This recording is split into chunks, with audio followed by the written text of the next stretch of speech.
Vamos a hablar ahora de las interacciones hormonales y de la degradación y excreción de las hormonas una vez que éstas han cumplido con su función. Entonces, tenemos que recordar de que sobre un tejido blanco puede haber receptores para varias hormonas, no solamente una de ellas. Y por lo tanto, estas hormonas pueden tener entre sí efectos antagónicos, o sea, opuestos, o pueden tener efectos sinérgicos, aditivos, complementarios.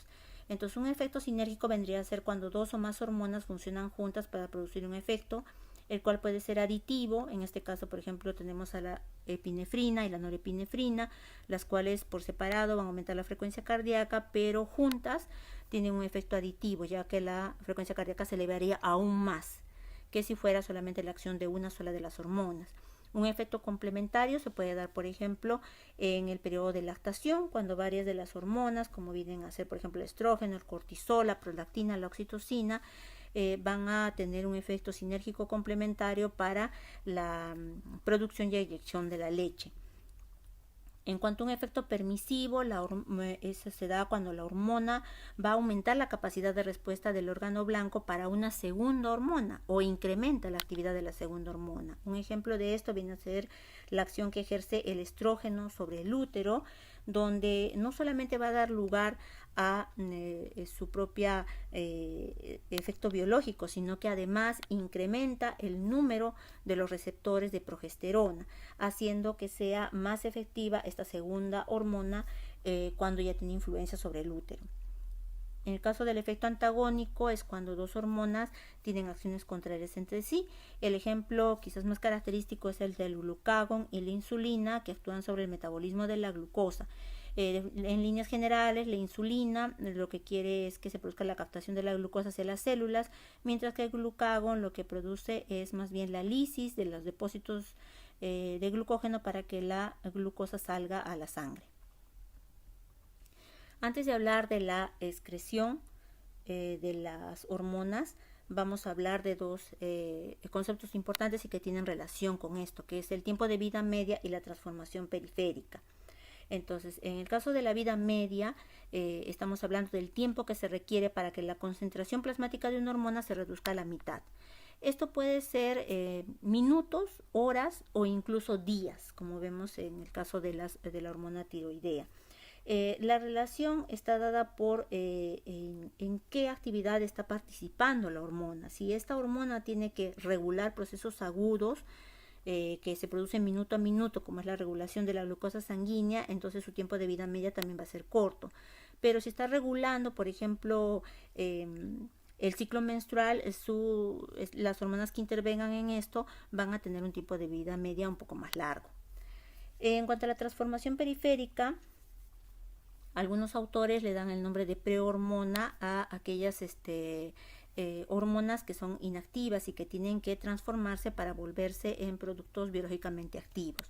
Nosotros vimos como prehormona este concepto en la síntesis de las hormonas proteicas y ahí es donde lo vamos a utilizar. Sin embargo, tenemos que ver que hay ciertas glándulas que van a producir hormonas que tienen que ser transformadas para que ejerzan un efecto.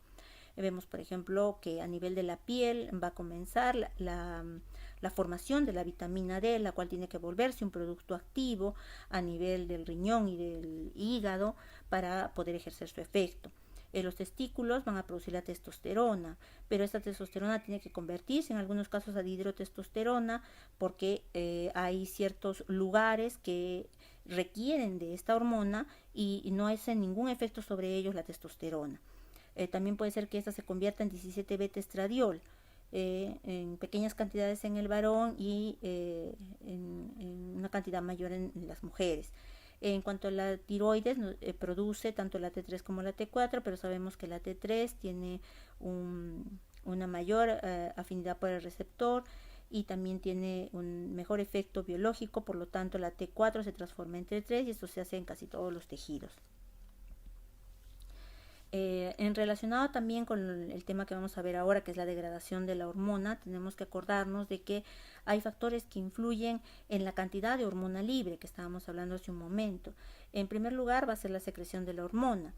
En segundo lugar va a ser cuánto de la hormona se degrada. Y también si estamos hablando de hormona libre, tenemos que tener en cuenta también cuánto es la cantidad de la hormona que está unida al transportador. Entonces, como vemos, la degradación de la hormona es un punto importante a tener en cuenta cuando hablamos de la concentración de la hormona. Si hay mayor degradación, la concentración de la hormona será menor. Entonces, ahora sí hablamos de la degradación y la excreción de la hormona.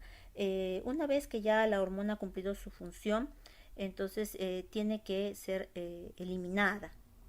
Y la mayor parte de la acción de la degradación y excreción se va a dar tanto en el hígado como en los riñones, de tal manera que las hepatopatías y las nefropatías van a influir en el estado endocrino, ya que las hormonas no van a poder ser excretadas de la misma forma, pudiendo acumularse. Entonces, hay algunos tejidos destinatarios o tejidos diana que también pueden captar y degradar cantidades menores de la hormona. En este caso va a ser por endocitosis mediada por receptor, donde la célula blanco va a internalizar la hormona proteica y la va a degradar. En el caso de la degradación de lo que vienen a ser estas hormonas peptídicas o proteicas, también puede darse por ataque proteolítico por medio de peptidasas que al comienzo eran específicas y van a dar lugar a fragmentos que luego van a ser nuevamente metabolizados por peptidasas no específicas y se van a dar lugar a aminoácidos que pueden ser reutilizados.